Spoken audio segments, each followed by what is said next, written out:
കഴിഞ്ഞ ദിവസം ഞങ്ങൾ ഒരു ഹോട്ടലിൽ നിന്നും ബിരിയാണി കഴിച്ചുകൊണ്ടിരിക്കുമ്പോൾ കൂട്ടത്തിൽപ്പെട്ട ഒരാൾക്ക് ബിരിയാണിയിൽ നിന്നും ഒരു അതായത് കൈ ചെയിനിൻ്റെ ഒരു പീസ് കിട്ടുകയുണ്ടായി.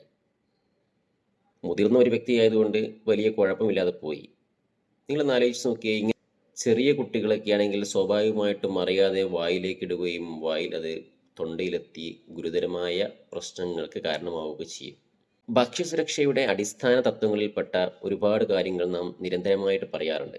അത്തരത്തിൽപ്പെട്ട ഒന്നാണ് ഹോട്ടലുകളാവട്ടെ, റെസ്റ്റോറൻറ്റുകളാവട്ടെ, അതല്ലെങ്കിൽ മറ്റു ഭക്ഷ്യ ഉൽപ്പന്നങ്ങൾ നിർമ്മിക്കുന്ന നിർമ്മാണ യൂണിറ്റുകളാവട്ടെ, ഇവിടെയൊക്കെ ഭക്ഷ്യ ഉൽപ്പന്നങ്ങൾ കൈകാര്യം ചെയ്യുന്ന ആളുകൾ നിർബന്ധമായിട്ടും ആ സമയങ്ങളിൽ യാതൊരു തരത്തിലുള്ള ആഭരണങ്ങളും ധരിക്കാൻ പാടില്ല. അതായത് വാച്ചാവാം, വളയാവാം, ചെയിനാവാം, അല്ലെങ്കിൽ റിങ്സ് മോതിരമാവാം, അല്ലെങ്കിൽ സേഫ്റ്റി പിന്നുകളാവാം. അത്തരത്തിൽ ഭക്ഷണത്തിലേക്ക് വീഴാൻ സാധ്യതയുള്ള, കൈകളിൽ നിന്നും അല്ലെങ്കിൽ ദേഹത്തിൽ നിന്നൊക്കെ നഷ്ടപ്പെട്ടത് ഭക്ഷണത്തിലേക്ക് എത്തിപ്പെടാൻ സാധ്യതയുള്ള ലൂസായിട്ടുള്ള ഇത്തരത്തിലുള്ള യാതൊരു ആഭരണങ്ങളും ഭക്ഷണം കൈകാര്യം ചെയ്യുന്ന സമയങ്ങളിൽ ധരിക്കാൻ പാടില്ല എന്നുള്ളത് ഫുഡ് സേഫ്റ്റി എൻഷ്വർ ചെയ്യുന്നതിനുള്ള അടിസ്ഥാന തത്വങ്ങളിലൊന്നാണ്. ആ ഹോട്ടലിൽ സ്വാഭാവികമായിട്ടും അവിടെ ചിക്കൻ ബിരിയാണി അല്ലെങ്കിൽ ബിരിയാണി നിർമ്മാണത്തിൽ ഏർപ്പെട്ടിരിക്കുന്ന ഏതെങ്കിലും വ്യക്തി പൊട്ടിപ്പോവാൻ സാധ്യതയുള്ള ഒരു ആഭരണം ധരിച്ചിരിക്കാം.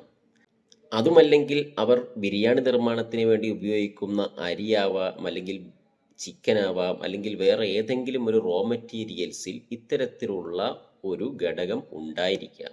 അപ്പോൾ അവർ റോ മെറ്റീരിയൽസ് കൃത്യമായിട്ട് പരിശോധിക്കാതെയാവാം ബിരിയാണി നിർമ്മാണത്തിന് ഉപയോഗിച്ചിരിക്കുന്നത്. അപ്പം ഈ രീതിയിൽ ഒന്നെങ്കിൽ അവർ ആഭരണങ്ങൾ ഭക്ഷ്യനിർമ്മാണ സമയത്ത് ധരിച്ചിരിക്കാം, അതല്ലെങ്കിൽ റോ മെറ്റീരിയൽസ് കൃത്യമായി പരിശോധിക്കാതെ അവർ ഭക്ഷ്യനിർമ്മാണത്തിന് വേണ്ടി ഉപയോഗിച്ചിരിക്കാം.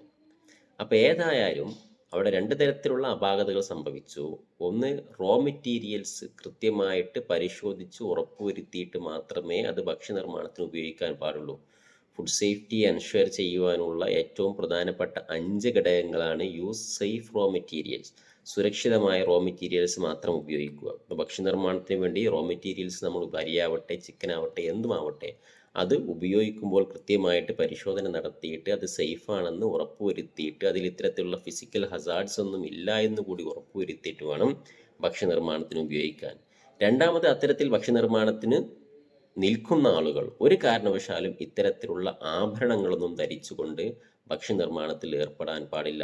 ഇത്തരത്തിലുള്ള ഫിസിക്കൽ ഹസാർഡുകൾ, അത് ഇത്തരത്തിലുള്ള ചെയിനാവാം, അതല്ലെങ്കിൽ റിങ്സ് ആവാം, അതല്ലെങ്കിൽ മോതിരം പോലെയുള്ള റിങ്സ് ആവാം, അതല്ലെങ്കിൽ എന്തുമാവാം, അത്തരത്തിലുള്ള കാര്യങ്ങൾ ഭക്ഷണത്തിലേക്ക് ഫിസിക്കൽ ഹസാർഡായിട്ട് ഭക്ഷണത്തിലേക്ക് എത്തിയാൽ അത് കഴിക്കുന്ന ആളുകളുടെ തൊണ്ടയിൽ കുടുങ്ങുവാനും അല്ലെങ്കിൽ പലതരത്തിലുള്ള മറ്റു ആരോഗ്യ പ്രശ്നങ്ങൾക്കും ഒക്കെ കാരണമാകും.